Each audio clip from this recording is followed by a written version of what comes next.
All right, good evening. I'd like to call to order the Lakewood City Council meeting on October 23rd, 2023 at 7 p.m. For those wishing to join via telephone this evening, the number is 720-707-2699, and we have the same webinar ID as the number for calling in, which is going to be 870-1796-0123. You'll press pound to enter.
All right, good evening. I'd like to call to order the Lakewood City Council regular meeting in Lakewood, Colorado on November 27th, 2023.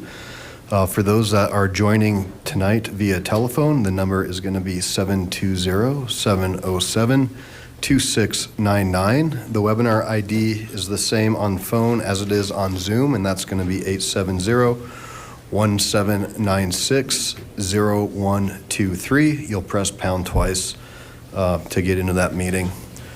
And with that, I'll ask the clerk to please take roll. Paul. Here. Over. Here. Mia Guerrero. Here. Stewart. Here. Franks. Here. Strom. Here. Jansen. Here. Charazai. Here. Springsteen. Here. Vincent. Here. Counselor Abel is absent. Thank you. Well, I'd like to welcome everybody. Thank you for coming out on this very important evening for our city.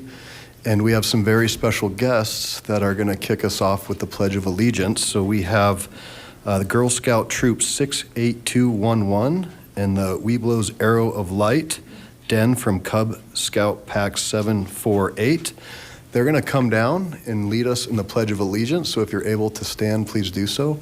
We'll have a moment of silent prayer. And parents, if you want to take pictures of this, you can come down in front as well. So we'll wait for you all to come down and get us started.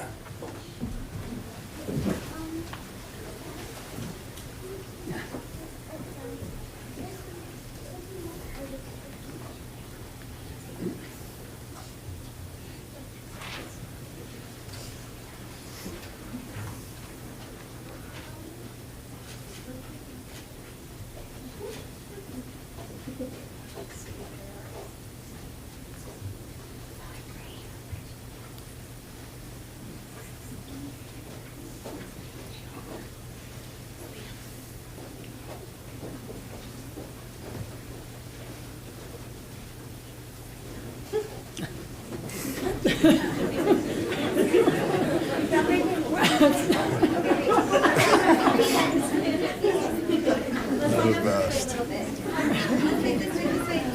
Okay. Please start when you're ready.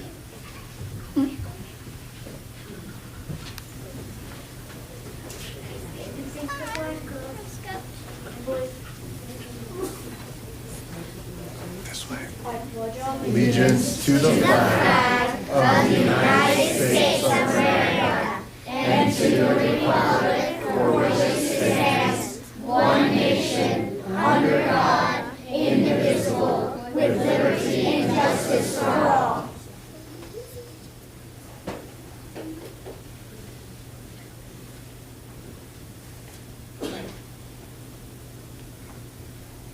Thank you.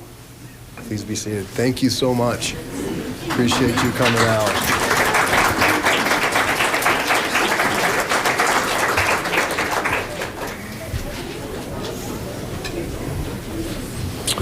All right, so I'm going to skip the conflict of interest statement and ask the clerk to please read item 5. Item 5, approving minutes of the City Council meetings for City Council regular meeting minutes for September 25th, 2023, October 9th, 2023, and October 23rd, 2023. All right, Mayor Pro Tem, can I have a motion? Mayor Paul, I move for the approval of council minutes, all of which are included in the consent agenda, items introduced into the record by the city clerk. Second. All right, there's a motion and a second on the consent agenda. Please cast your votes. All right, and that passes 9 ayes and 1 nay, the nay being Councilor Springsteen. All right, will the clerk please read item 6? Item 6, induction ceremony for the newly elected City Council members and new mayor. All right, so we're gonna start this process. We have a lot of friends and family, so certainly feel free to take pictures as you wish. And we have our chief judge, Judge Bozarth, who's here, and she's going to start the swearing-in ceremony. We're going to start in Ward 1 with Councilor-elect Sinks. Come on down.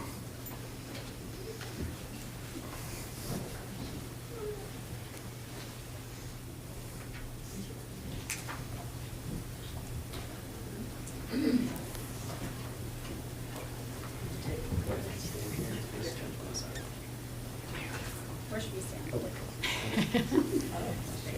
course. Okay. You're fine. Yeah. I'm sure you do all right. Okay. Good evening. If you could raise your right hand, please. I, and state your name, I, Glenda Sinks, swear or affirm swear or affirm or affirm to support the Constitution of the United States of America, to support the Constitution of the United States of America, the Constitution of the State of Colorado, the Constitution of the State of Colorado, the Charter and ordinances the Charter and ordinances of the City of Lakewood, of the City of Lakewood, and to faithfully perform the duties and to faithfully perform the duties of the office of City Council. of the office of City Council. Congratulations. Thank you.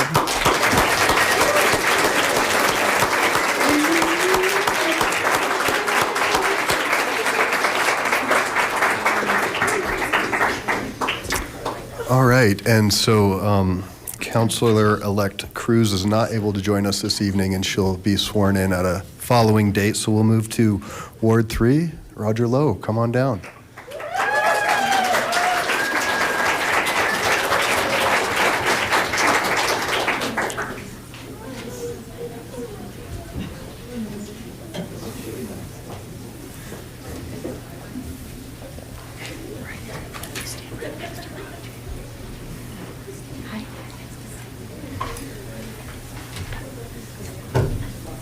Good evening. Good evening.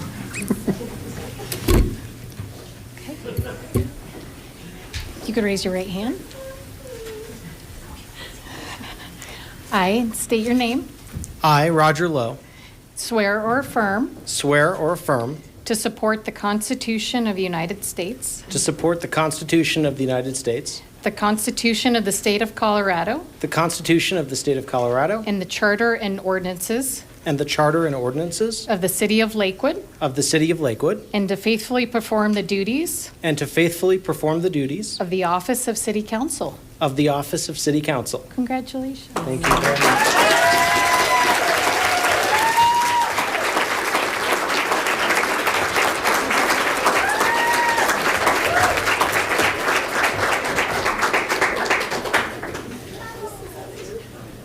All right.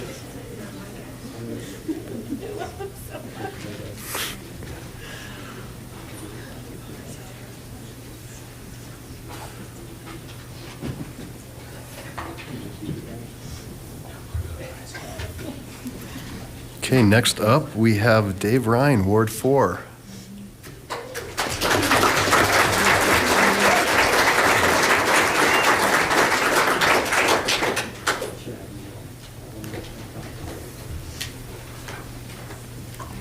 Good evening. Good evening. If you could raise your right hand. I state your name. I, Dave Ryan, Swear or affirm swear or affirm to support the Constitution of the United to States, support the Constitution of the United States, the Constitution of the State of Colorado, the Constitution of the State of Colorado, and the Charter and ordinances and the Charter and ordinances of the City of Lakewood, of the City of Lakewood, and to faithfully perform the duties and to faithfully perform the duties of the office of City Council. of the office of City Council. Congratulations. Thank you.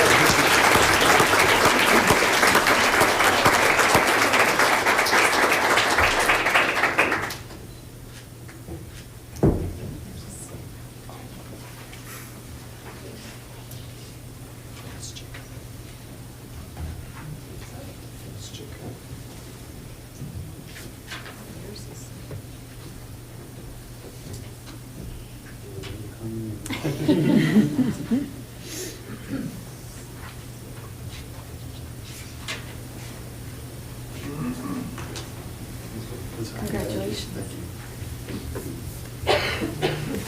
All right. Next up, Jacob LeBeer, Ward 5.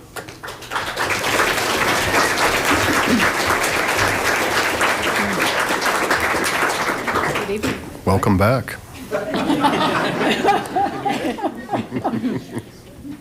Okay, raise your hand. I state your name. I, Jacob LeBeer, Do solemnly swear or affirm do solemnly swear or affirm to support the Constitution of the United States, to support the Constitution of the United States, to support the Constitution of the State of Colorado, to support the Constitution of the State of Colorado, and the Charter and ordinances and the Charter and ordinances of the City of Lakewood, of the City of Lakewood, and to faithfully perform the duties and to faithfully perform the duties of the Office of City Council. of the Office of City Council. Congratulations.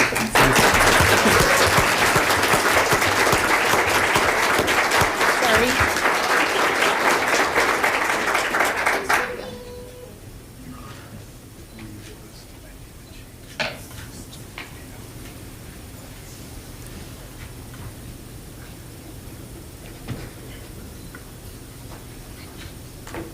Thanks.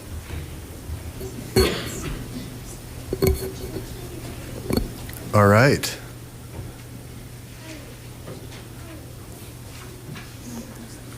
Okay. It's my great honor and pleasure to introduce our next mayor, Wendy Strom.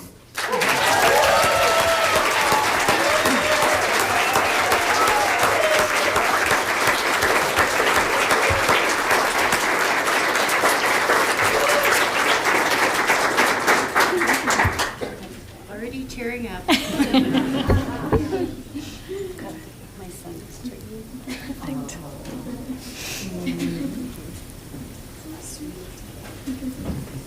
Good evening.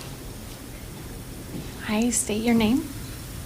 I, Wendy Strom, Do swear or affirm do swear and affirm to support the Constitution of the United States, to support the Constitution of the United States, to support the Constitution of the State of Colorado, to support the Constitution of the State of Colorado, and the Charter and ordinances of the City of Lakewood, and the Charter and ordinances of the City of Lakewood, and to faithfully perform the duties and to faithfully perform the duties of the Office of City Council of the office of and Mayor. and Congratulations.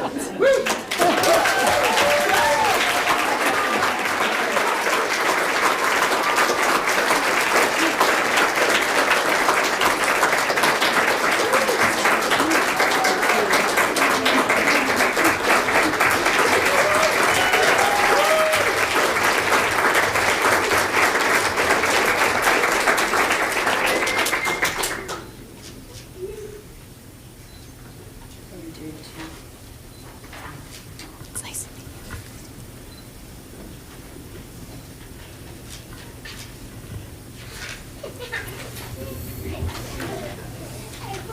Congratulations.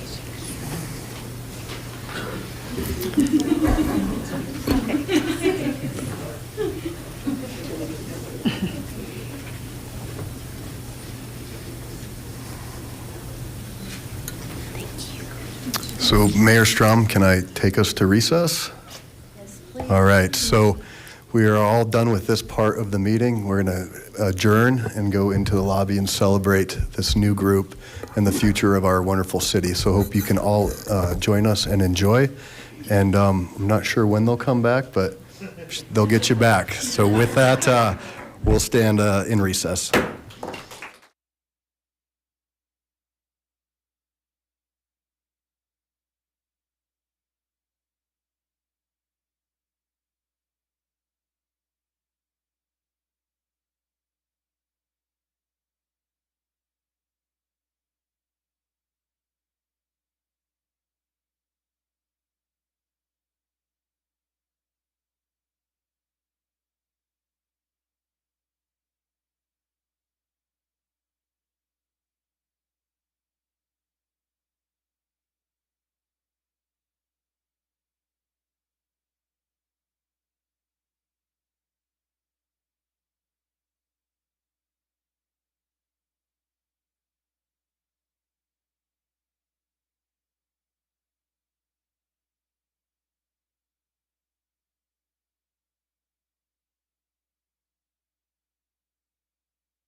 I call the meeting back to order at 8:00 p.m.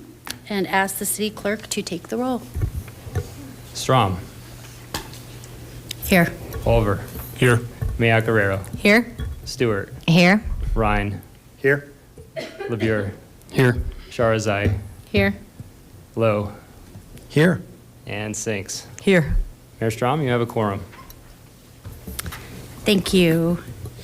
And members of council, I have a quick motion to make tonight to modify our agenda due to the community's keen interest in our business this evening. I move public comment to public comment to after our business agenda. Second. And any discussion? Okay, all right, we'll go ahead and vote. Yes, ma'am. Sorry, I have a question. Yes. What is the purpose of moving the agenda around? Moving the resolution to our next item of business so that we can take plenty of time with public comment and still have our engaged community members that are interested in this topic here for the resolution portion of our meeting, the business portion.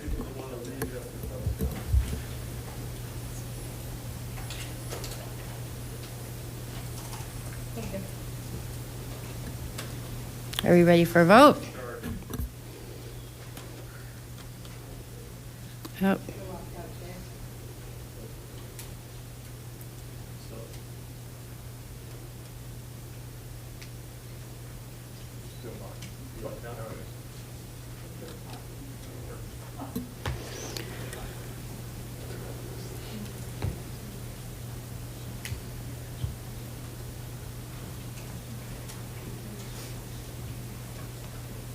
All right.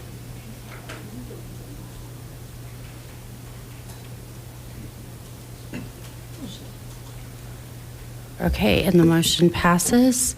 7 ayes, 2 noes, the noes being Olver and Mayor Guerrero.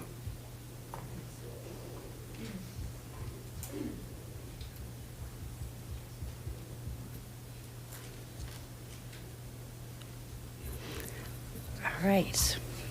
So item 10, will the clerk read into the record resolution 2023-57? Item 10, Resolution 2023-57, calling a special municipal election in Ward 5 to be held January 30th, 2024, for the purpose of filling a vacated city council seat, with such special election to be conducted as a mail ballot election by the Lakewood City Clerk's Office. May I have a motion? Yes, Mayor. I move for the adoption of Resolution 2023-57. Second. Any discussion? All right, we'll vote. Not yet.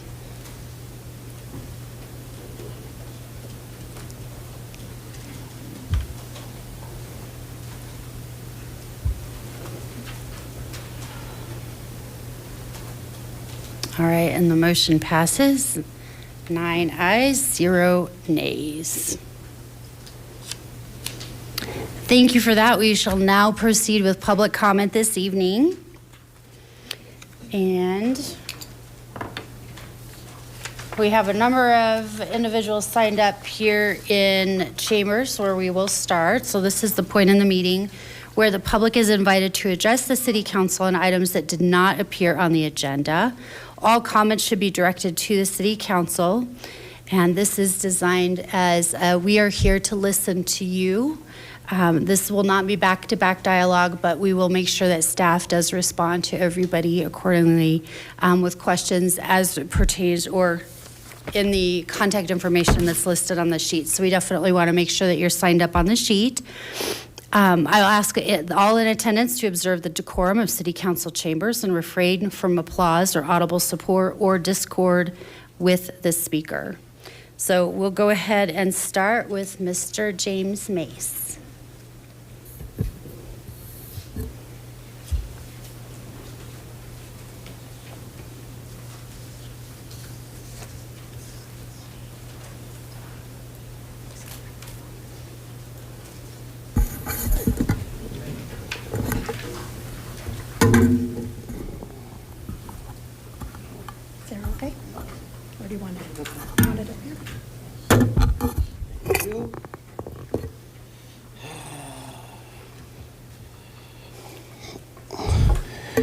Good evening, Council.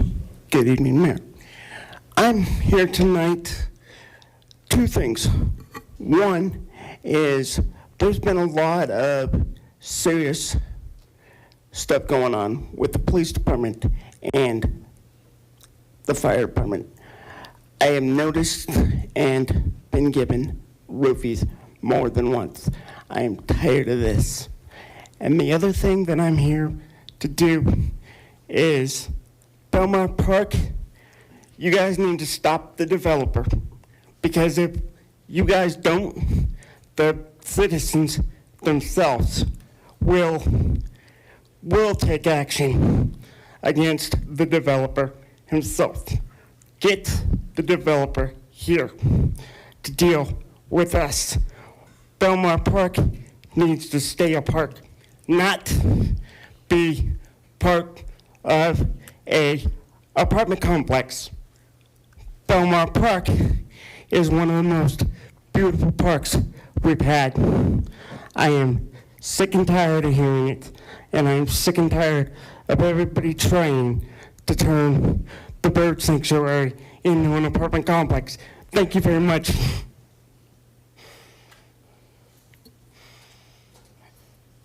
Thank you, Mr. Mays.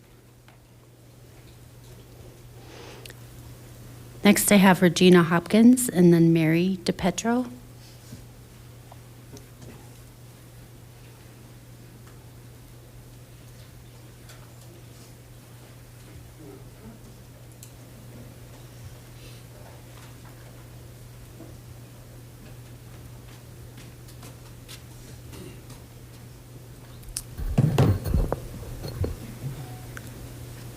Good evening, City Council members, both familiar faces and new additions. My name is Regina Hopkins, and I stand before you once again, continuing the conversation about Belmar Park, an issue that has resonated deeply with our community. Over the past two council meetings, we have continued to show up and express our community's unwavering commitment to having our voices heard. Despite prior indications from some individuals that their hands were tied, we persist. I believe it's crucial to offer an alternative perspective on your role as our elected representatives. Fundamentally, your duty is to uphold the will of the public. From persistent outcry of concerned citizens like myself, it is clear that the majority is imploring you to listen and collaborate on preserving the integrity of the park. We acknowledge that this land at 777 South Yarrow Street is technically private. However, our concern lies in the apparent lack of influence that City Council seems to have on the decisions within our city. We refuse to accept that your role is futile. As you step into your roles tonight, I want to affirm that your positions are not meaningless. You do possess the power to influence decisions that profoundly impact our city's fabric. I implore you to recognize the gravity of your role as more than a mere formality. Listen to the public, engage with our concerns, and work alongside us to find solutions that preserve the essence of Belmar Park. Is it our fate already determined by city staff, or will you stand up for the citizens who elected you to represent us? You are supposed to be the checks and balances of our system. If we inadvertently alter ordinances in our pursuit of preserving Belmar Park, such as in making a new motion for resolution, we seek your guidance and correction. Please provide us with constructive suggestions, collaborate with us, and help shape our initiatives rather than merely endorsing them. Your role is not just to rubber stamp decisions or facilitate the desires of the developers. You are here to become fully educated on the topics and possible solutions at hand to help represent the diverse opinions of the community. Embrace this responsibility, exercise your individual opinions, and stand as a collective voice for the people you serve. I urge you to recognize the significance of your positions and the impact you can have on our beloved community in Lakewood. Be the advocates we elected you to be, and let tonight mark the beginning of a collaborative effort to ensure the continued vibrancy of Belmar Park, the crown jewel of Lakewood. Thank you. Thank you, Ms. Hopkins. Okay, we will be recessing if we continue to have clapping. So let's please make sure that we can respect everybody's ability to listen. Ms. DePietro and then John Grant. Good evening, Mayor and Council. My name's Mary DePietro, and I live in Belmar Gardens, where I've lived with my husband and son for 23 years. And in those 23 years, I've been to Belmar Park almost daily. So the thought of a large-scale apartment complex going in where the old office building group was is pretty shocking and upsetting. The park is a jewel of Lakewood, and high-density apartments butting right up to the park will profoundly affect the quality of that park and the wildlife that lives there. For the last 3 or 4 years, every January, I see a bald eagle in that park, and it's amazing. And to think that more people, bigger buildings might affect the quality of the birds coming, of me taking a walk, and just enjoying that beautiful park. I just hope the council and the mayor will consider a more reasonable version of developing there. Thank you. Thank you. And Mr. Grant.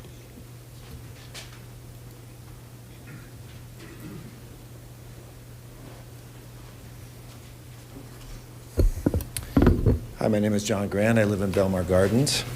I'm married to that beautiful woman that just spoke. I'd like to start off by saying I'm pleased with the current election results, and I'm so pleased with our new mayor and our new council representatives, and we thank Mayor Paul for his work as our representative. So congratulations to everybody, and thanks for everyone that remains on this council doing good work.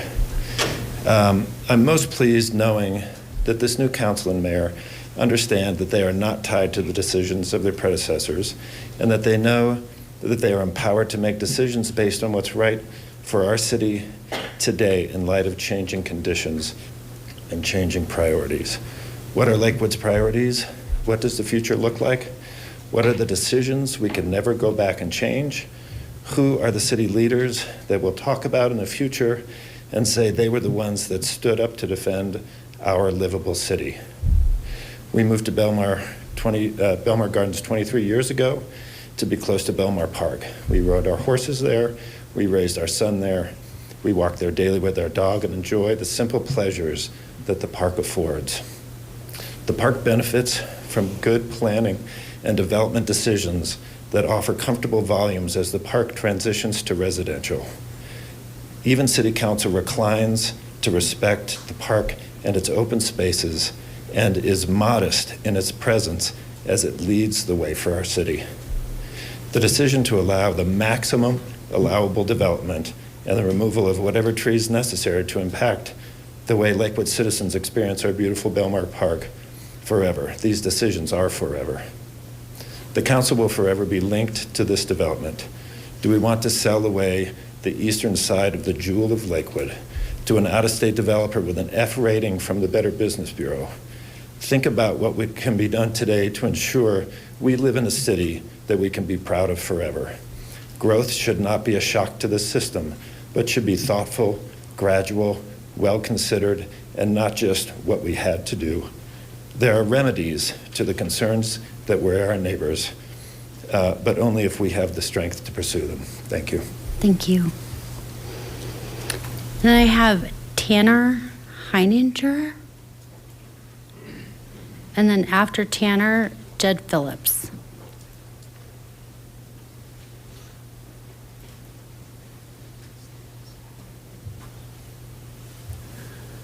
I would like to start off by saying that I am completely against this project because I believe that the development of this project is going to end up contaminating the waters of that park. And I believe that is going to be the stepping stone into destroying the entirety of the park. And that's all I have to say. Thank you. Thank you.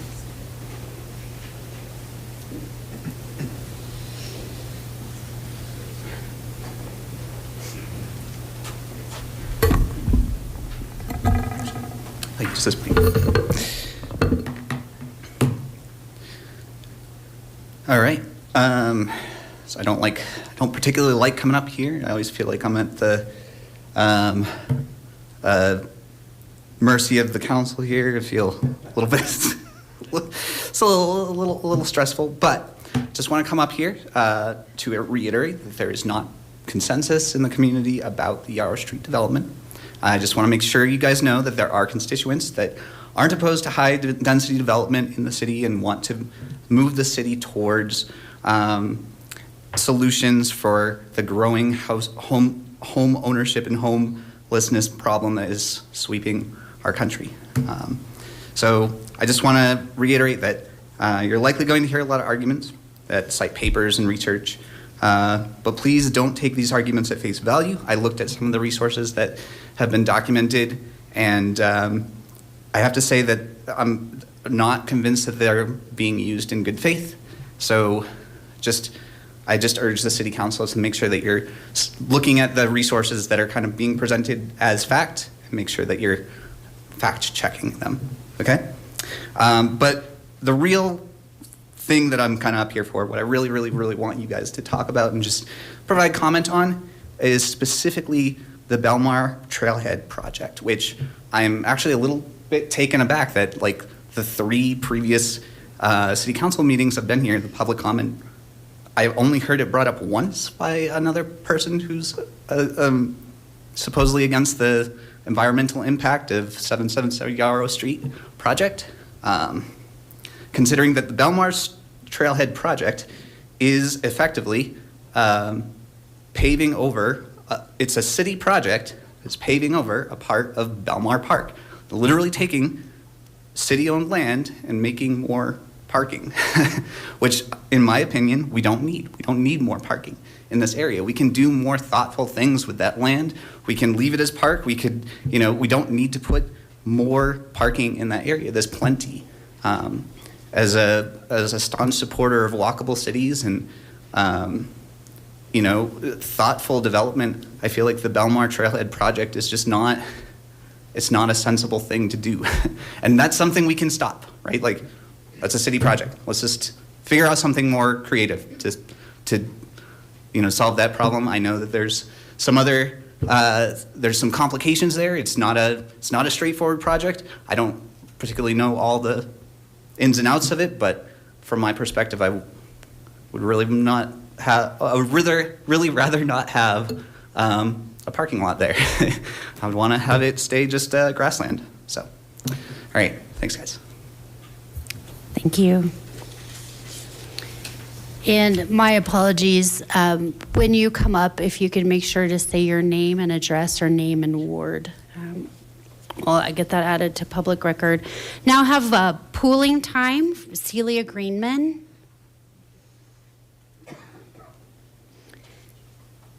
And we have time pooled with Cade Harland, Dolores Moy, and Carolyn Burgum. Are you all here?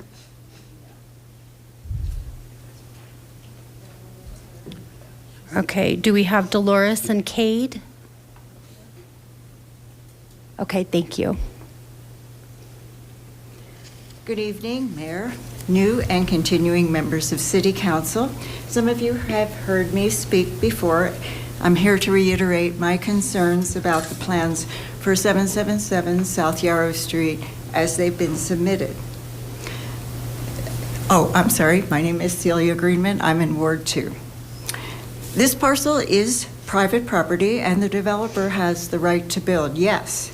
However, the community also has rights not to witness the degradation of a cherished park, to not witness that a 5-story apartment complex be marketed as lakefront property for residents to consider their own.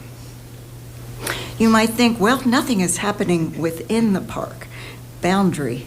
However, I contend that the removal of 69 mature trees at the park entrance does affect the park environment.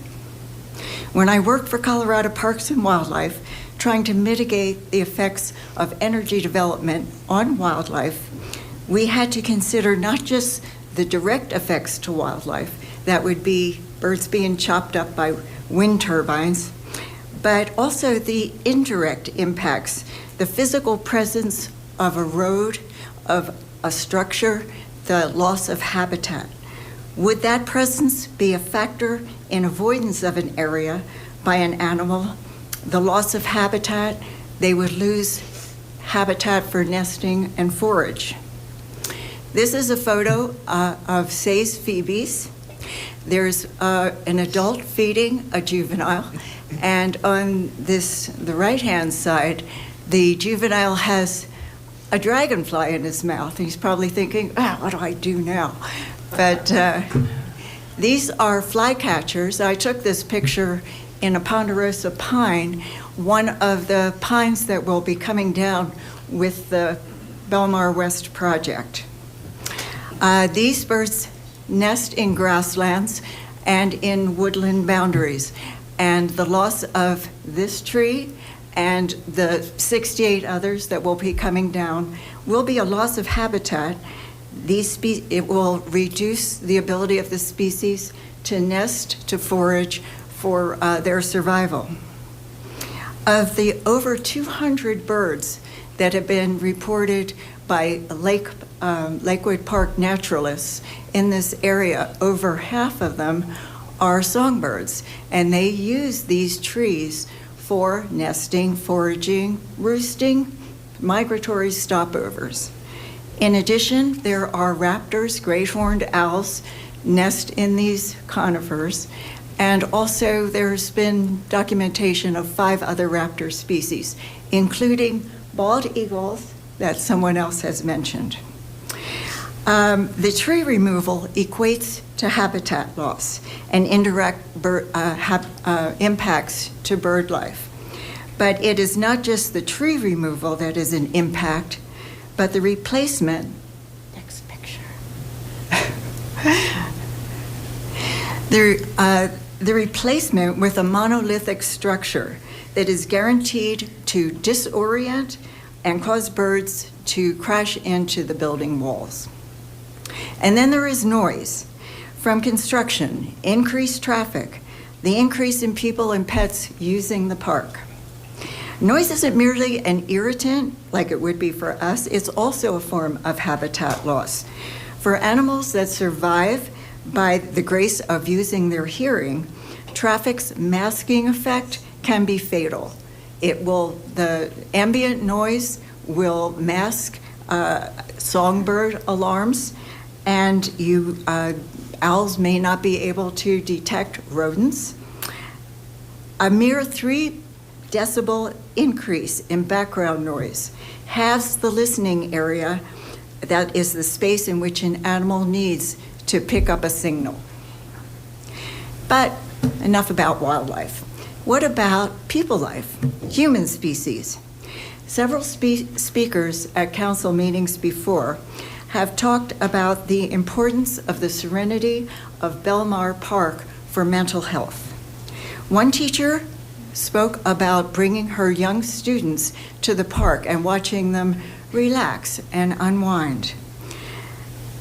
It's very important to have these natural areas close to home because not everyone can have a place in the mountains or the foothills or even afford to drive to these places.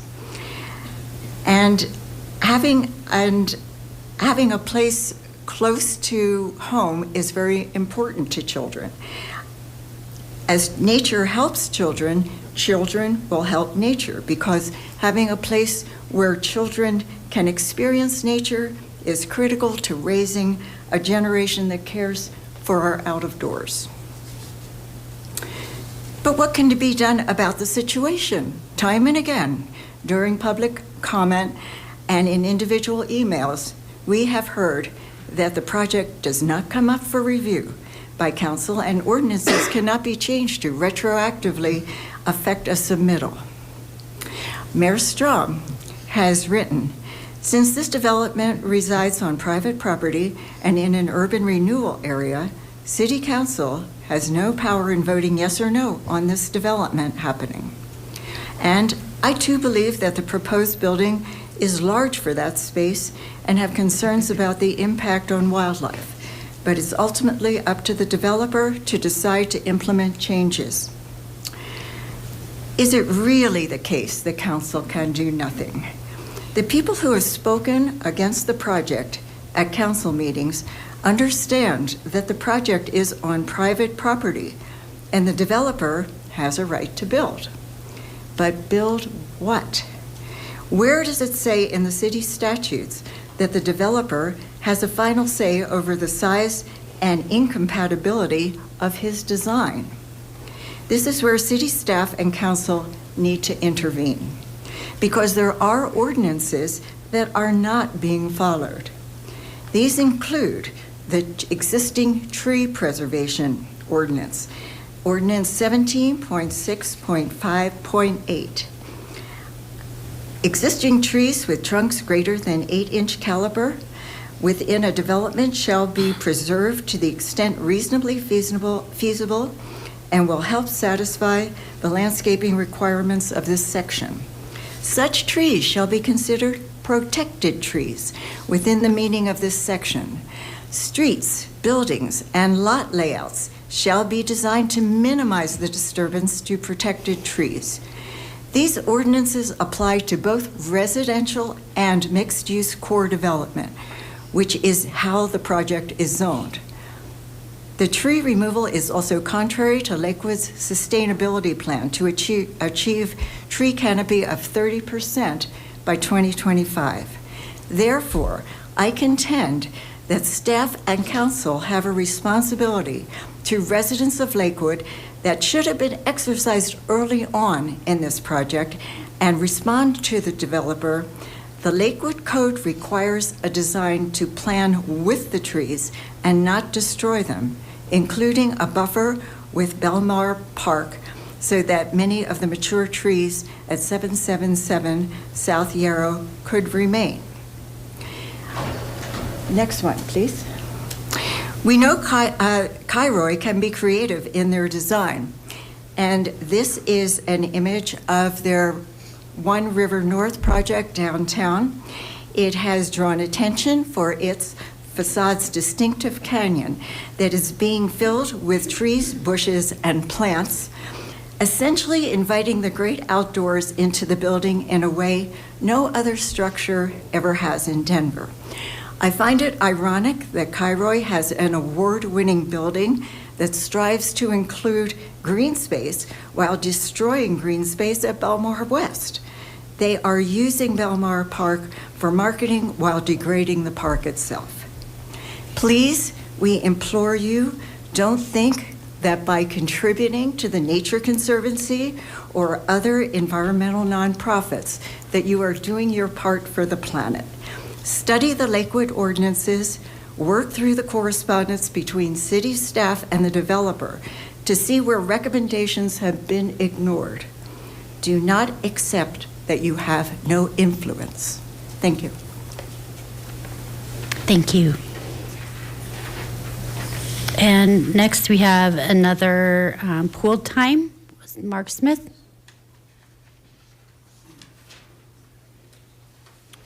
Pooled with Roger. I'm not. Okay, thank you. Barbara Millman and Crystal Ray. Hi, Mayor and Council. First off, congratulations on your continuing membership in Council, or if you're new members, for your election victories and whatnot. So we reward you for that. My name is Mark Smith. I live in Ward 2. I live, as the crow flies, half a mile from Belmont Park, and I'm probably there 4 times a week. And I think we all know it's a crown jewel. I hope to match the excellence of previous comments. And I've been screening away at writing this afternoon, and so forgive me if I do not match. But a couple of handouts, if I may. This one I believe you've received, but I wanted to put it here because it's the official public comment period for the meeting, as opposed to correspondence you might have received. And this one is the notes I'm going to go over. There's extras here. If you could just bring them back to me, that'd be great and appreciate it. So, again, I'm not sure I'm going to match the excellence of. We appreciate the opportunity to comment and to be involved. The reason there's been a public outcry to council for new members, and 5 of you, I believe, are new, some are not here tonight. The reason there's been a public outcry is precisely because there has been no other outlet for us. And I personally can understand, we can understand that council feels like, hey, this is not our business and it's an administrative decision.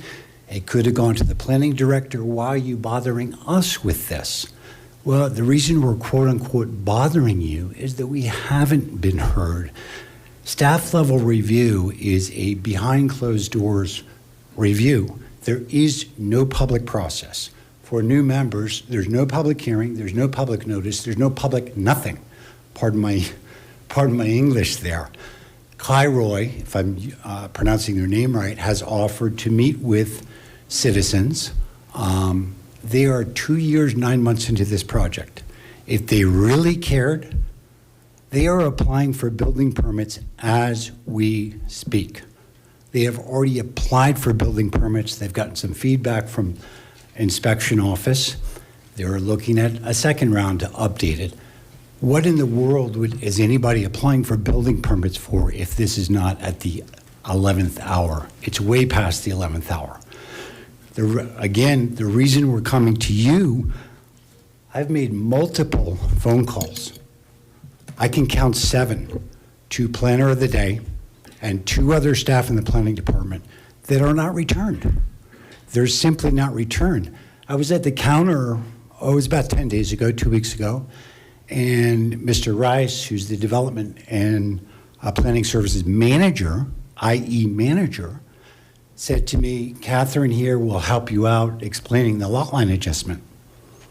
He left, and I had the map. She had printed out a 1-page sheet, and she said, I really don't know anything about this.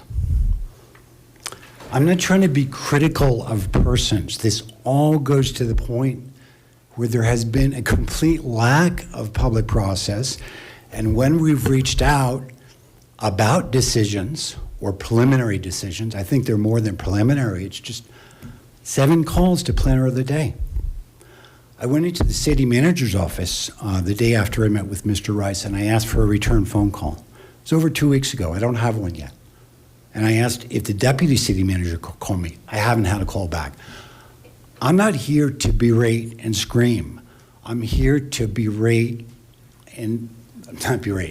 I'm here to express concerns about what is the crown jewel park of the city of Lakewood. Does anybody think, you can go to the earlier slide, that this is an appropriately scaled development? I talked to Ross Williams today. Do you know Ross Williams, folks? He's a 40-year employee, 40-plus year. He's the park's facilities planner.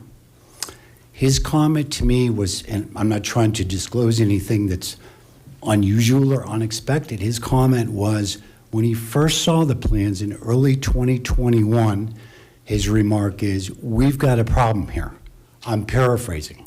We're going to have an issue here. The comments from Matt Post in a meeting on October 31st with Ms. Greenman and Ms. Hopkins was, this is a huge project, i.e. a hugely overbuilt project. The current site, you've got the office building 4, right? The current site, if you include the office building 4, it's all connected. There's 2 wings, and then there's a skyway between them. Rough figures, I've been out and measured it. It's about 22,000 square foot footprint. But the skyway doesn't go on the ground. So that is 10% of the site, 10%. Now, any project today based on land values is going to use more of the site, understandable. But the Cairo project is 129,000 square feet. That's, do the math real quick, about 5.5 times the footprint on the same exact site. Their building cover, along with other impervious, is going to be right about 90%. So they're going to blow out the trees, and they're going to replace, they're talking about 280 trees today, rough figures. Some of them are going to go on Belmar Park. That's a good thing, on Belmar Park property. They're not going to have room on their site. I don't care if it's 200 or remainder. They're not going to have room on their site. And they're going to crunch them next to the building. These trees are going to crown out. It's not going to work. So there's so many, everybody knows the First Bank building right up the road, 550 Wadsworth. That building, I've been out and measured it. It has a, let's call it 10,000 square foot footprint. About a quarter an acre footprint. The footprint alone of Belmar West is 13.22 times the size of that First Bank footprint. So picture the 5-acre site lined all around with 13.22 First Bank buildings. Admittedly, architecture is going to be different, understood, but it gives you the idea of scale. Even council has said repeatedly, we feel the building is too big. It's way too big. And you have codes in place. You have an excellent parkland dedication ordinance.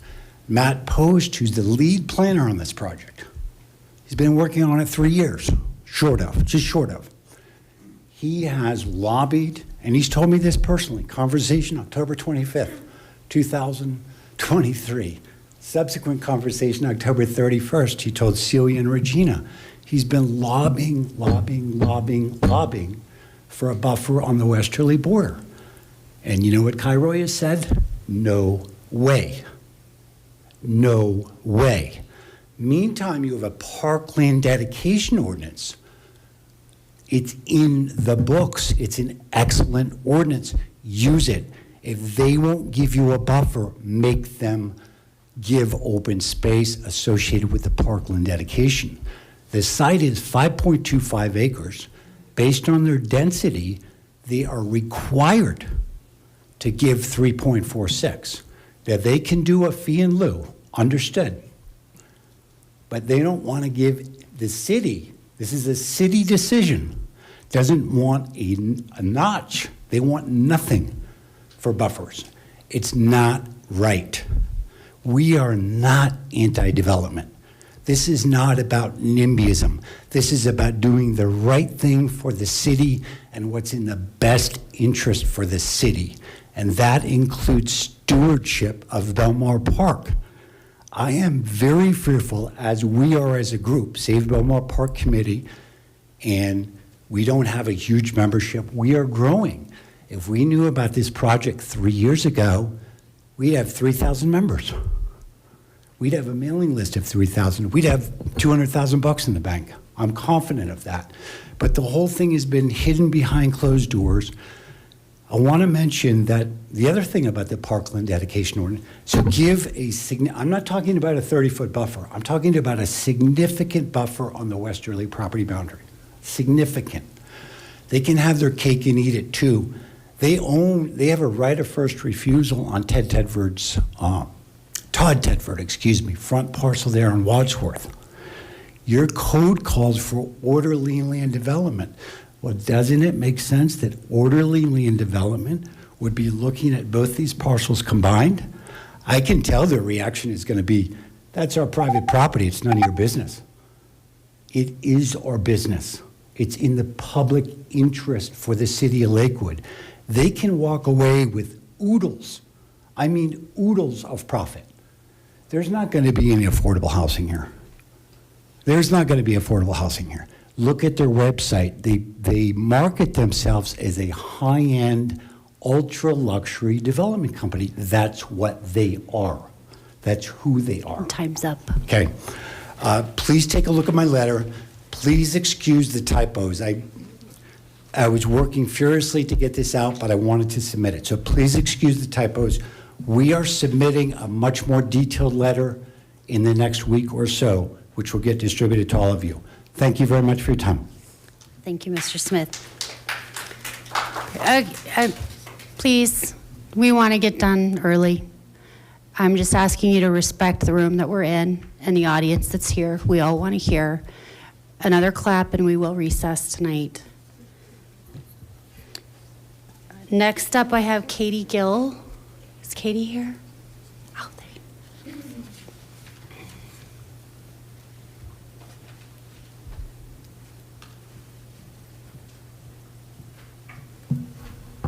Hi there. Thank you, Mayor, Council. I'm Katie Gill. I live at 108 Bear Creek Lane in Morrison. And I'm here as director of Save Bear Creek Lake Park. You've probably all heard about it. And I really just, I want to start by thanking the continuing council members. 4 years is a long time, isn't it? And I also want to thank staff for listening to our concerns, the concerns of the growing Save Bear Creek Lake Park community over the last 4 years now. We really appreciate your time, your consideration, and your support. This is a long process. It's a 3-year feasibility study, and they're about 3 years behind schedule after 2. So it's a long haul sort of thing. I want to welcome the new and quasi-new members of the council also. And I'm not really going to take a lot of time. I'm not going to go into the whole thing. At some point, I will reach out to those of you who are new to update you on where we're at. But tonight is really not the night for that. I just wanted to introduce myself, mostly for the new people. In short, really what we want to do is we oppose a large reallocation of the Bear Creek Reservoir, one that would be highly destructive. But in opposing that large reallocation, we also are advocating for solutions and alternatives that would allow for preservation of the very important riparian corridors within the park, Turkey Creek and Bear Creek. What's at risk is about 500 acres of an otherwise 1,800 acre park if you don't include the golf course. So it's really important wildlife habitat, and it's also a very nice place for people as well. And that's the summary. Thank you so much for this amount of time. I look forward to giving you more information and updates on our process as it continues. It's a long process, so thank you. Thank you, Ms. Gill. All right, I have another pooled time, and then we have Holly Thordstad. First, Lenore Herskovitz. I think I saw, there we go. And you're pooling with Robert Baker, I saw the Robert, and Jerry Coffey, and Paul.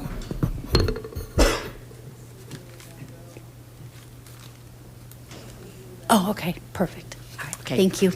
Lenore Herskovitz, Ward 1. I don't know how many of you presently sitting on City Council are aware of a lawsuit that was filed in 2021 by Colorado Christian University against the City of Lakewood regarding an ordinance pertaining to student living units. 2 years ago, some of the new council members expressed an interest in learning about this, but never followed up. I am bringing this up now because last Wednesday, the Colorado Court of Appeals ruled on this lawsuit. They affirmed the district court decision in favor of the city and the interveners who stood up for their neighborhood and permits the city to prohibit certain uses in neighborhood and certain uses, in this case, student living units, in their zoning. CCU was claiming discrimination and violation of their constitutional rights. Both the district and appellate courts disagreed. The timing of this ruling is serendipitous, occurring the day after Thanksgiving. Also tonight marks Councilor LaVure's return to council. Councilor LaVure was sitting on the council when this was ruled upon. He voted with the majority of council to reinstate with modification the student living definition in April of 2021 that had been removed without notification from the 2012 revised Lakewood Municipal Code. Although this was an issue that directly affected the neighborhood surrounding CCU, it should be of interest to everyone because of the way the city handled it. This is part of a pattern of procedures and behaviors that tend to favor big money interests over those of city residents. CCU has been attempting to use properties in low-density neighborhoods for student housing for 2 decades. In 2003, concerned citizens convinced their representatives to pass legislation which prohibited university uses such as student living units in R1 and R2 zones. However, in 2012, the Lakewood Municipal Code was revised without redlining any of the changes, so it was not noted till years later that the student living unit definition had been removed. Before this rewrite began, various straw buyers and later the university itself started buying up all the duplexes on Cedar and the west side of South Cody Court. The neighborhood was unaware of this until it was too late to prevent the school from applying for and receiving a zoning change, which allowed them to incorporate these homes into the CCU campus. The neighborhood's goal then was to block further university incursion, but the school continued to buy a property on the east side of South Cody Court. At present, they own all but one duplex on this street.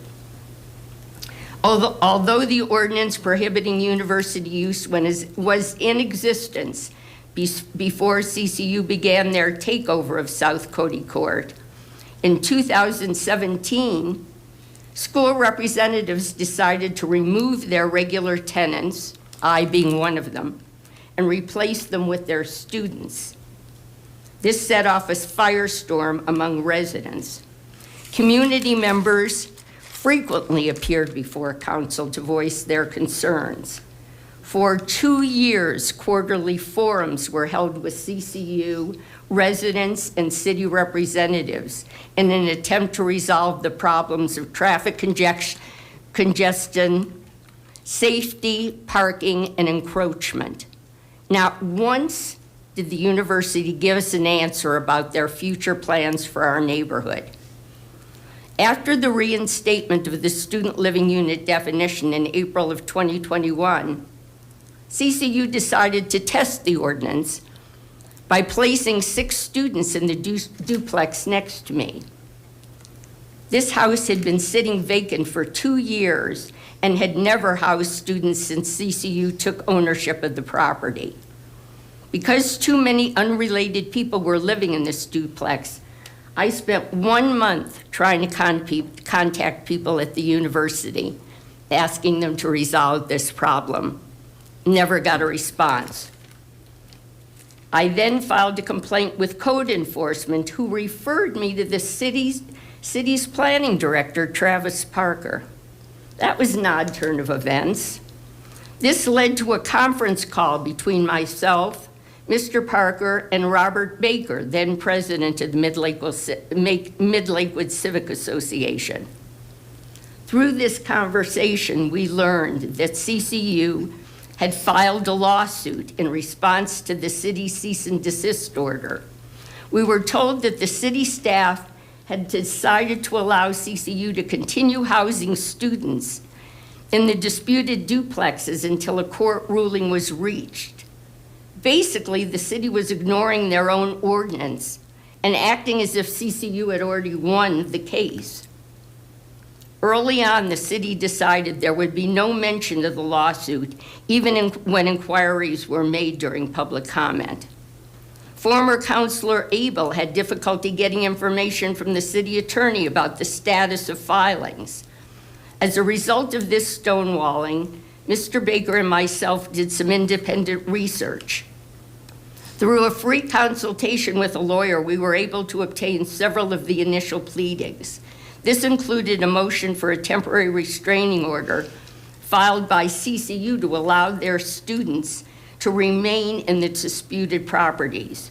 This went unopposed by the city.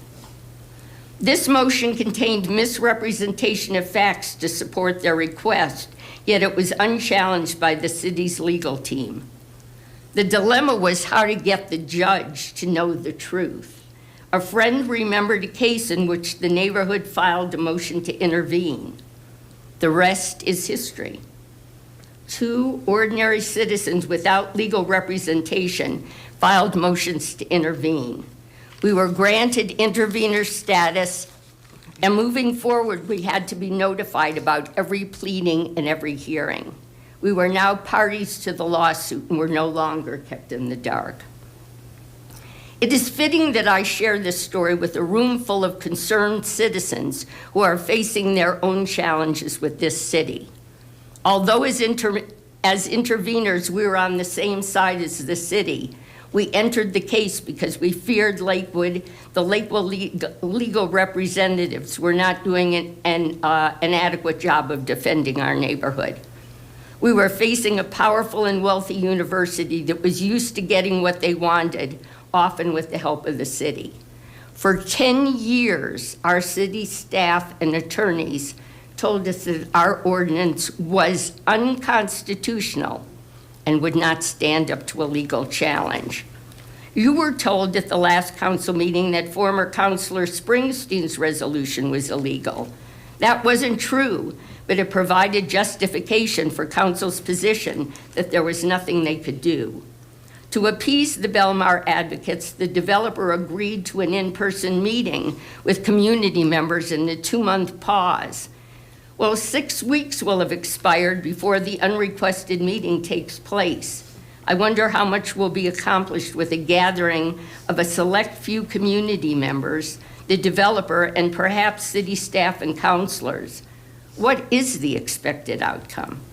According to Matt Post, the city planner for this project, this meeting will not be recorded, although notes will be taken. Who will be assigned this task? And what biases will come into play when deciding what is significant? Communication between our representatives, the staff, and residents is insufficient. The constituents are denied accountability for the decisions made by department heads, including Kit Newland, Director of Community Resources, and Travis Parker, Planning Director. For example, who decided it was in the public's best interest to accept a fee in lieu instead of a designated open space? Why were no explanations offered? There is no operational system of checks and balances, no oversight, no transparency.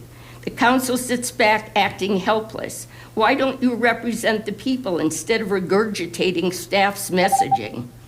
Please explain why staff consistently ignores the standards they create in their own comprehensive plan. And you, as council members, don't question it. Could I read my one final quote? Sure. I have great respect for the people who attend these council meetings. They educate themselves and speak passionately about their concerns. Often they're characterized as loud people or sometimes disruptors, but they care enough to show up in spite of the frustrations that await them in these chambers. I leave you with a Margaret Mead quote that many of you may already know. Never doubt that a small group of thoughtful, committed citizens can change the world. Indeed, it is the only thing that ever has. Thank you. Thank you. Ms. Thorstad.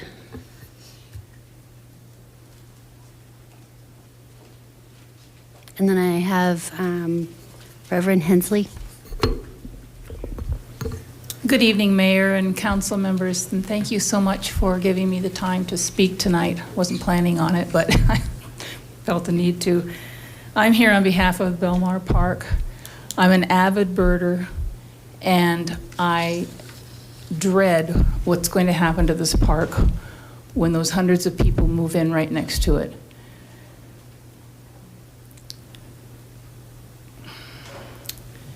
I'm at Ward 5.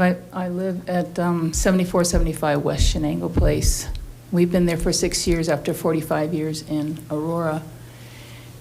And one of the first things I discovered about this wonderful area is Belmar Park and what a gem it is. And I just really love just going here and being at peace and seeing the birds. It's a great ecosystem for birding with the lakes and the cattails and all the variety of different trees.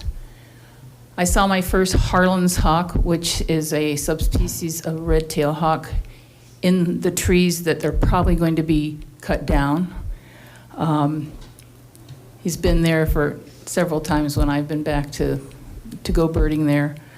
I saw my first yellow-headed blackbird pecking along the side of the lake watched him for about 10 or 20 minutes because he was so beautiful. Saw my first American avocets at this park. This park is filled with a number of different kinds of different species, and it's a place that birders love to come. And I don't know if any of you know this, but in the past 50 years or so, we've lost 3 billion birds just in North America. And a lot of that's due to habitat loss. And I see this development as creating habitat loss in this park, not just for birds, but for wildlife in general.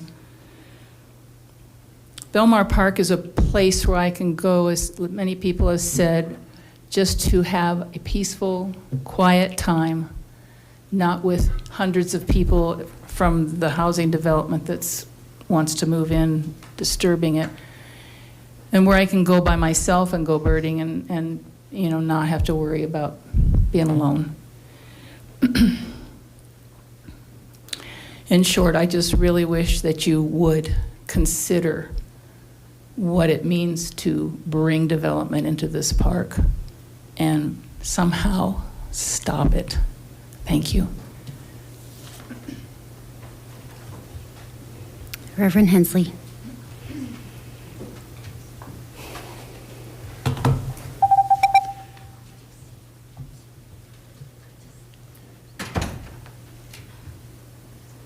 Greetings. My name is the Reverend Ben David Hensley. I live in Ward 2 in the parsonage of Lakewood United Methodist Church. And while many of you know me as the pastor of Lakewood United Methodist Church, I'm actually coming here equally in my capacity as a director on the board of the Community Investment Alliance. Last year, some of you were with me when we toured a safe outdoor space site that had become a more permanent kind of establishment of traditional housing that was operated by the Salvation Army in Aurora, using a novel technology called pallet homes. Pallet homes are named as such not because they are made of the things that pallets are made of, but because these are 100 square foot domiciles. There might even be a larger size, I can't remember off the top of my head, but these domiciles can be flat packed onto a pallet. They're movable, they're portable, they're very efficient. They're simple to construct.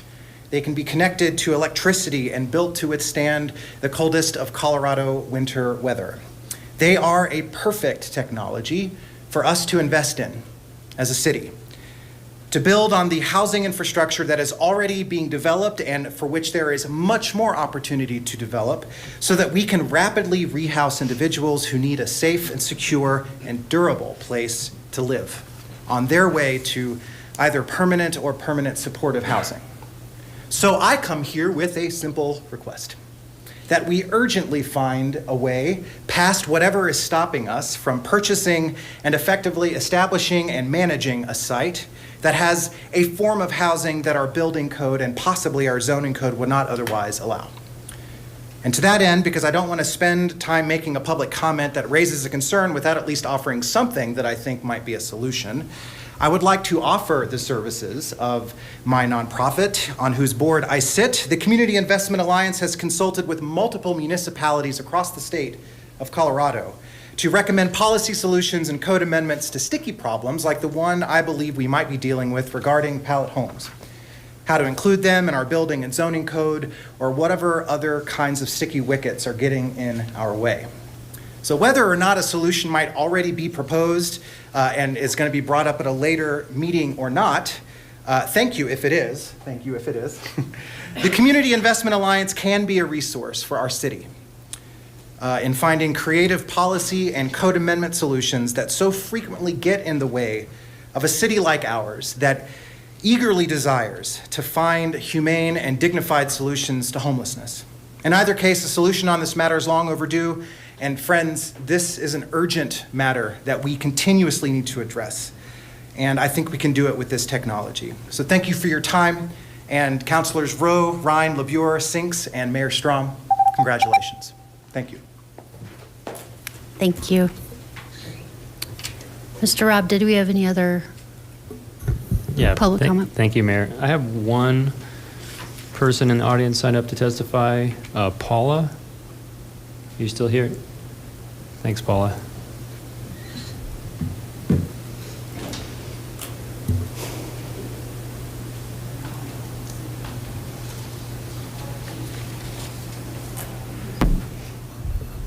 Okay, I'm vertically challenged here. So. Good evening, I'm Paula Nystrom. I live in Ward 5. I'm not going to rehash a lot of what's already been said. What I want to call to people's attention this evening is the fact that the City Council and the Mayor's Office provides policy and direction to the city, not the other way around.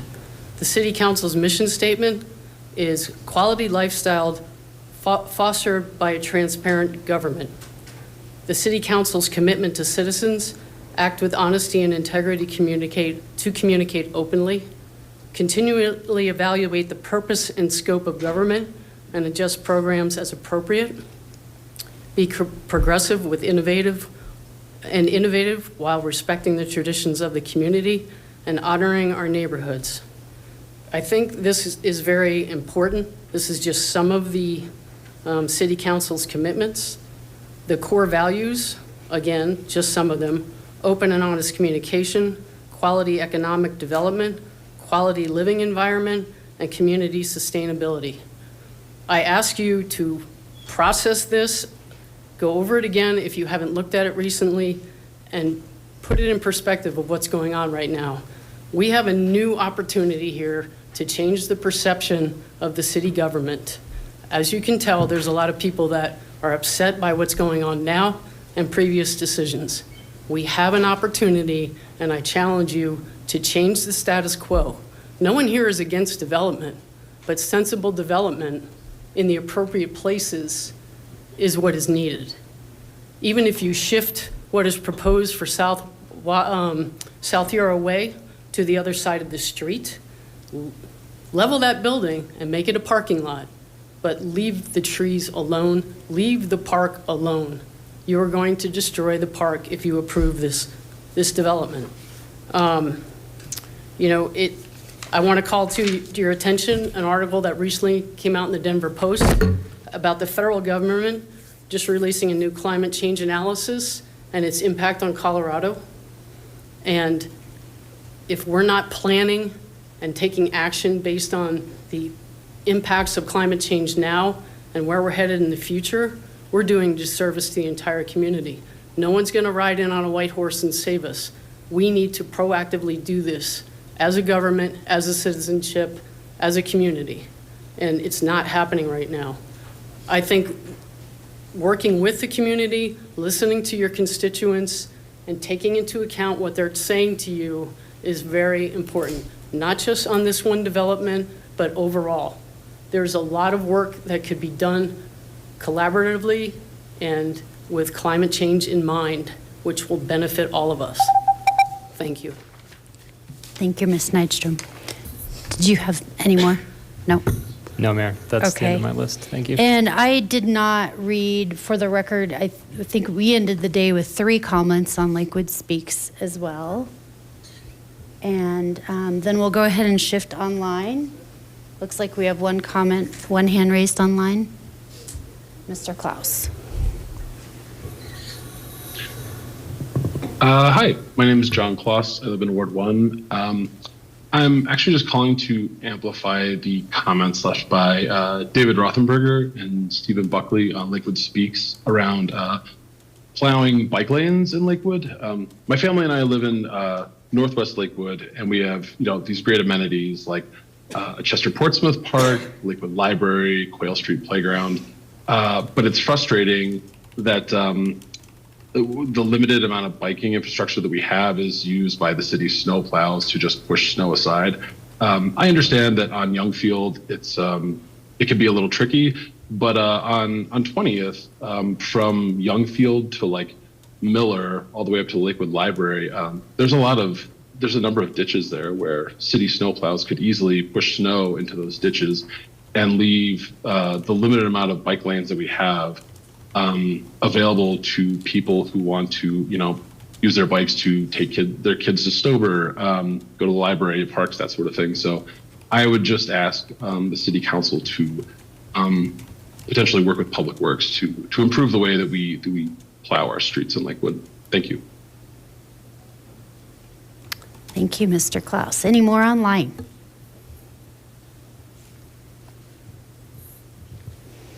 Okay, seeing no other public comment, we will go ahead and close out public comment for the evening and move on to our executive report from our city manager, Kathy Hodson. Thank you. Good evening. I wasn't expecting that quite so quickly. Well, I'd like to congratulate each of you and welcome you to Lakewood City Council. On behalf of all of staff, we're really excited to work with each of you on your priorities.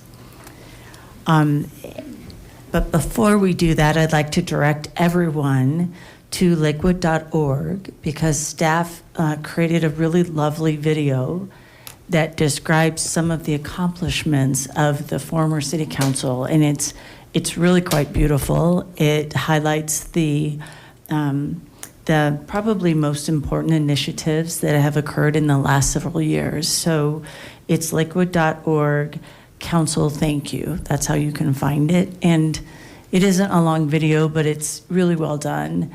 And I'd love for you to take a look at that. Finally, I want to talk a little bit about the meeting next week. It's called a workshop. And so this is December 4th. The time we're going to try to start at 6 o'clock, and we will meet in the cabinet room, which is just upstairs. And you've met there before. We call that the COVID room. It's a big, huge, beautiful room. And we often have meetings with just 2 people. I think I've met several of you in that room. The whole idea of this meeting is to really give you a kind of a 101 of operating as a city council person. So you'll learn a little more about the voting screens that you have. We're going to do nuts and bolts. How do you access the council office? Where do you secure your belongings during council meetings? And so on and so forth. It's a great time for you to come and ask questions so that you can become more familiar with how kind of the behind the scenes works for our council meetings. So we start at 6 o'clock. Feel free to dress as casually as you'd like. It'll be very casual, but it'll be a nice time for you to really have a better understanding of how all the behind the scenes happens. So if you have a conflict with the time, please let Mayor Strom know, and we can always work through that. So thank you. That concludes my report, but I'm just so excited to get to work with all of you. So thank you. Thank you. And did we have any general business tonight? No, we don't, Mayor. Okay. All right. We will then move on to council reports. And shall we start with Ward 5? We'll work backwards today. A little scared why you went to me first. Well, I think the first thing I would just point out is we won't have a ward meeting this first Saturday, which is typically when we have ward meetings because of a scheduling conflict. So we're going to look at when we'll have my first ward meeting in Ward 5. And so that's really all I have to report. But I just want to say, excited to be back on council. I got a notice today on my phone that I was sworn in 6 years ago today. So it's funny how fast time flies. And anyway, excited to be back. Looking forward to getting to the work, and looking forward to working with all of you. And glad to be here. Thanks. Ward 4. Oh, I have nothing. Nothing. Well, I just want to quickly take the opportunity to say thank you very much to everyone who's come out and expressed their passion about the various issues. I mean, this is why so many of us did run, and we wanted to hear what's important to you, and we hope that you'll continue to let us know what's important to you in a nice civil way, right? Not the all caps emails. But thank you very much for the privilege of being up here. I would like to say, and I don't know if this is the appropriate time, it would help me anyway if we could have a meeting, whether it has to be an executive session or not, I don't know, to get an update as to what's happening at the city staff level, for example, with the Yarrow project and the trailhead. Frankly, the trailhead was a new one to me. And so however we can arrange that, if we have to be an executive session or if it has to be, or we get to be here, I would find it very helpful if we could have a full update as to what's happening with the community meeting and the staff. Can I respond? Yes, of course we can do that, and I don't believe it needs to be an executive session. You can also access the website. There's a fact page specifically designated for this particular project, so that might be a nice place to start. I don't have the contact right now, but it's on lakewood.org. Yeah, no, I've had a chance to look at that website. Okay. I just have a feeling that there's been some more developments and things that have been shared that aren't on the website that would be really helpful. A little more detail. Yeah. Sure, happy to do it. Thank you. Ward 3. Well, good evening. I just want to very briefly say it's a real honor to be up here. I've had so many conversations with voters and the residents of Ward 3 over the last weeks, months, years, and it's an extraordinary community. It's an extraordinary place, and I guess all I can say is I'll do my best to represent this really amazing community as well as I can. I just want to add that I've been reflecting, and I'm sure we'll have many more opportunities to talk about this important project in Belmar Park in the coming weeks and months, and I suspect years. But I have been just reflecting on how fragile democracy is, and I think there's something really extraordinary about the fact that there are so many people in our community who take the time to show up and make their voices heard and speak out on this project. And I also do just want to recognize the staff for the city of Lakewood that come out and are here Monday night after Monday night after Monday night, sometimes quite late, sometimes quite a bit later than tonight, I know, doing this work. I mean, this is what democracy and this is what local government is all about, and I really, really appreciate it. And I'm looking forward to diving in on it. So thank you for having me. In terms of the only thing I'm gonna mention is that we've got this Lakewood Lights ceremony happening in Heritage Belmar Park this coming Friday from 5 to 9 p.m. with tree lighting ceremony, holiday treats, festive music, and free visits with Santa in Belmar Park, which we've heard so much about tonight, and I hope to see you all there. And I will turn it over to my co-counselor, Counselor Stewart. Great, thank you. First off, I just want to congratulate the new members of our council and our new mayor. I'm very, very excited and looking forward to getting good things accomplished with all of you, and in particular, my new Ward 3 co-counselor, Counselor Lowe. It's fun to say that. welcome. And I know the residents of Ward 3 are excited to get to work with you as well. Would encourage everyone to please check out Belmar for the holidays. I would be remiss if I did not plug the amazing things like the skating rink and the holiday bazaar and all sorts of fun things that you can find and support small local businesses right here in our Lakewood community and right here in Ward 3. I will be holding office hours on December 13th. You can sign up for updates on the Lakewood website. I will have some drop-in time as usual, as well as a couple of private appointments for folks who want some individual time or to talk about a specific topic. So more to come on that. And then Councilor Lowe and I are putting together a calendar of ward meetings and a lot of different opportunities for 2024. So looking forward to that, but I will be having office hours just before the holidays on December 13th.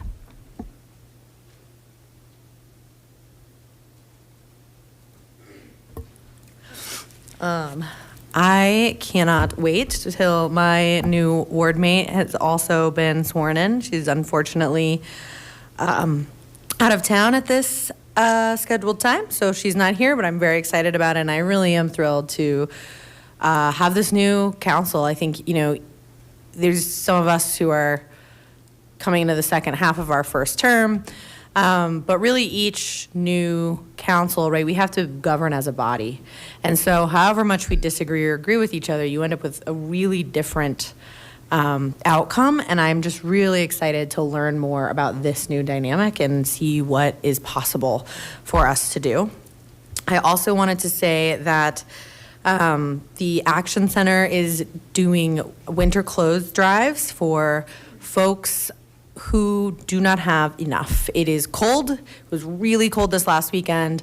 I ran around and handed out some gloves. I know there's a lot of other people in Ward 2 making sure that people had clothing to try to make it through the really cold snaps and, you know, appreciate some of the sheltering that was able to happen.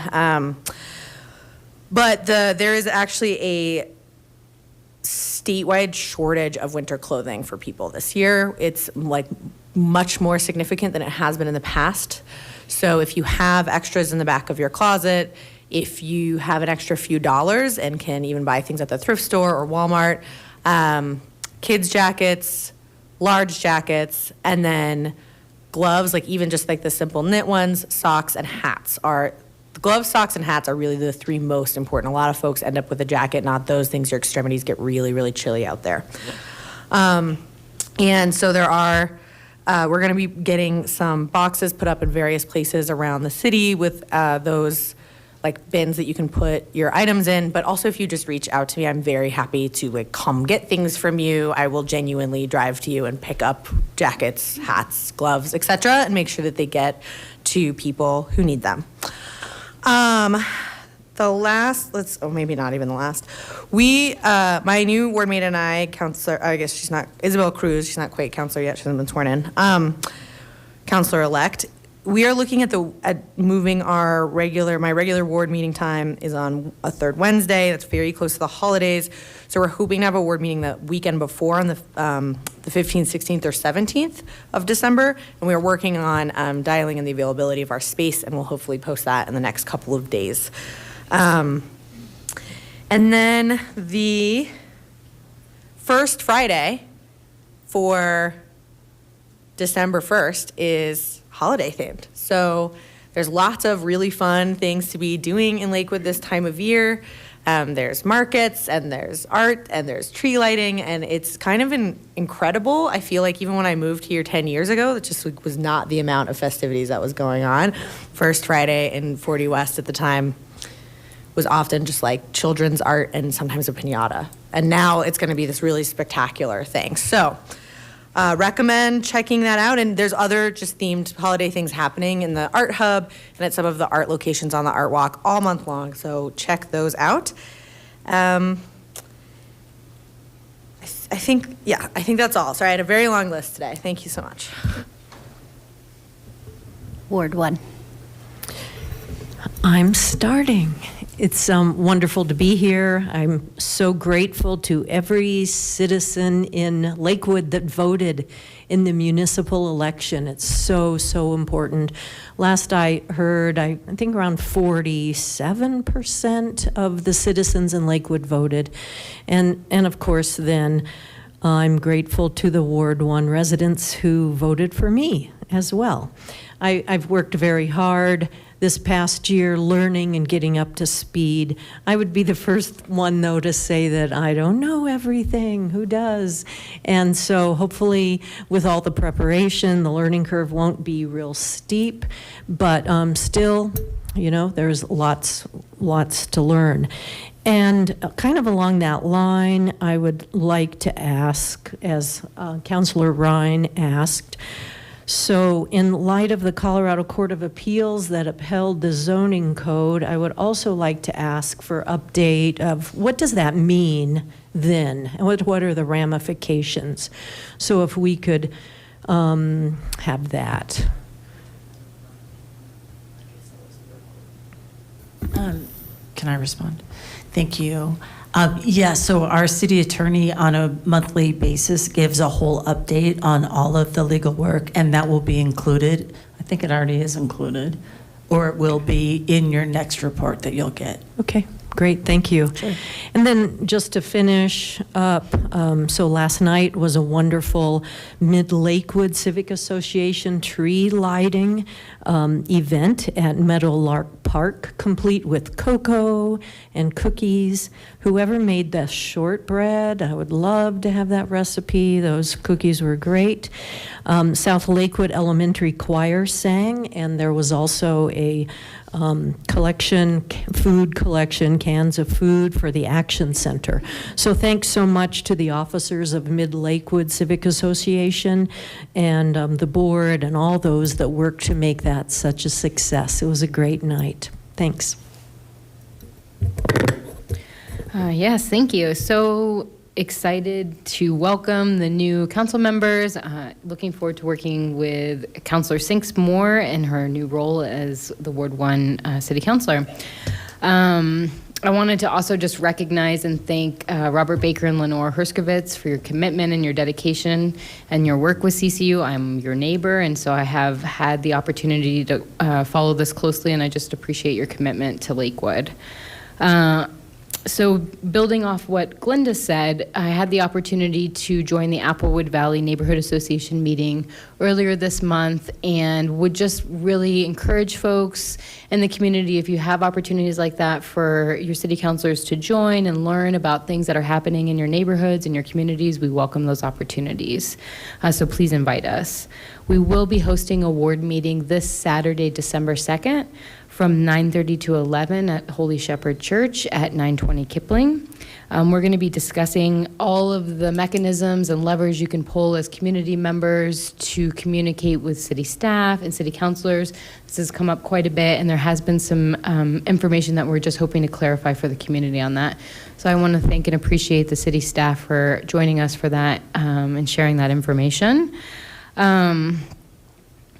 I want to also thank and recognize all of the members of Save Belmar Park who have come for the last 3 meetings and shared your commitment to this. And I want to reinforce that, you know, we are looking forward to finding solutions that move this problem closer to some sort of resolution. And I know that this has been a challenging and frustrating time for everyone, but we just appreciate your commitment to showing up week after week. And then again, congrats to all of the new city councilors, and I just want to thank and recognize Councilor Abel, Councilor Franks, Councilor Vincent, and Mayor Paul for their longtime service to the community. And that's it for me. Before I get into my announcements, I will start with something I keep forgetting to do. We do have a lost purse that surfaced during our reception. So any of you gentlemen out there with a lost purse, no, I'm kidding, navy blue, please let myself or Bernie Salazar of our city clerk's office know if you're missing that. We do have a lost purse. Where does that go if we don't get it claimed tonight? Okay. Okay. Okay. Thank you, Sergeant.